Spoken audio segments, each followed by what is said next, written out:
आपका बहुत बहुत शुक्रिया, सच में आपने मुझे जो मेडिसिन रिकमेंड की है उसकी वजह से मेरी आज सिस्ट जो है वो डिज़ोल्व हो गई है और मैं सच में बहुत ज़्यादा जो है ना वो खुश हूँ और बहुत शुक्रिया और है कि आप मेरे लिए बहुत सारी दुआ करिएगा कि अल्लाह ताला आप जो है वो आगे भी मेरे लिए आसानियाँ पैदा करे और जो है वो मतलब मैं कंसीव कर जाऊँ, इसके लिए भी बहुत सारी दुआ करिएगा क्योंकि मुझे इस बात का यकीन है कि अगर आपकी मेडिसिन में शिफा है तो अल्लाह ताला ने आपकी दुआओं में भी बहुत जो है वो तासीर रखी होगी। तो जब मैं चेक करवाने के लिए गई हूँ तो उन्होंने मेरा अल्ट्रासाउंड किया, उनसे डिस्कस किया, उन्होंने अल्ट्रासाउंड किया तो उन्होंने कहा है कि बेसिकली आपकी सिस्ट डिज़ोल्व हुई है जिसकी वजह से आपको बार बार पेशाब आ रहा है और ब्लड आ रहा है। तो Assalamu alaikum wonderful people. I am Dr. Asma and this is my patient and she had a cyst in her ovary which is also called PCOS or PCOD. And with diet and proper supplementation her cyst is gone. So basically she is now no longer suffering from PCOS. So as per diet, all of my channel is full of recipes which are low carb keto friendly and all of these types of foods are good for weight loss, diabetics as well as for PCOS. But today I'll discuss the supplements that I use in my clinic for PCOS. So firstly, subscribe to our channel to view all these wonderful recipes. Secondly, share it with everyone you know who is suffering from PCOS or PCOD. So the most important supplement in PCOS is Myoinositol, and the Myoinositol that I have is in the form of sachets called Belive, and Belive is a combination of Myoinositol, Methylfolate and vitamin D3. Myoinositol is effective in normalizing ovarian function and improving the oocyte and embryo quality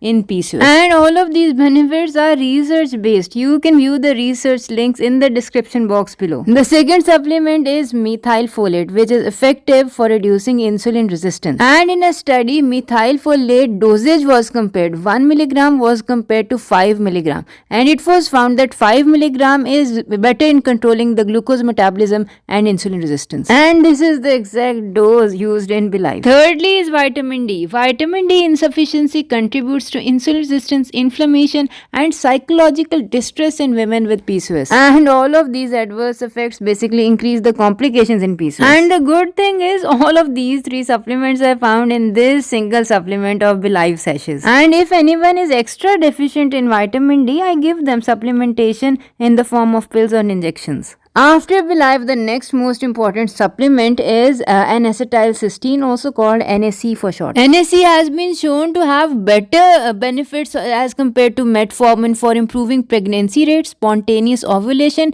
and improving menstrual regularity in women with PCOS. The dosage of NAC is a bit tricky. Based on published studies, a dosage between 600 mg to 3 grams per day have been used. If you are overweight, you might benefit from the higher end of the dose range. The next supplement that I use in women with PCOS is magnesium. Women with PCOS have lower serum magnesium levels than healthy people according to researchers. Normally the levels of magnesium should be 1.5 to 2.5 milligram per deciliter, but I like to keep levels of my PCOS patients above 2 milligram per deciliter. I mean it is within range but it is upper normal. In addition to this, the type of magnesium also is important because most of the supplements in the market have magnesium oxide.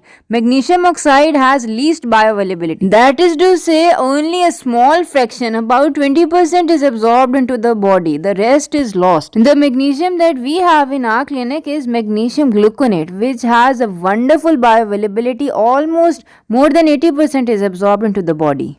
The next supplement that I use is Ashwagandha. Ashwagandha is strictly not a PCOS supplement, but the thing is the major cause of PCOS is stress, and nowadays women are under a lot of stress. They have to build careers, they have to build homes. All of this amounts to physical as well as emotional stress. And if for example the women don't get well with Ashwagandha, I give them my adaptogen herbal combination that has 5 more herbs better than Ashwagandha, that have an efficacy better than Ashwagandha at controlling stress and anxiety and depression. So these are the medical supplements that I use in my clinical practice for management of PCOS, and I have wonderful results with these supplements. But a word of caution, do not use these supplements without the opinion of your doctor because they can have side effects and their usage is different in different people. Anyway, in the comment section below, let me know which of these supplements have you used and what are the benefits that you have seen. Take care till we meet next time. Assalamu alaikum warahmatullahi wabarakatuh.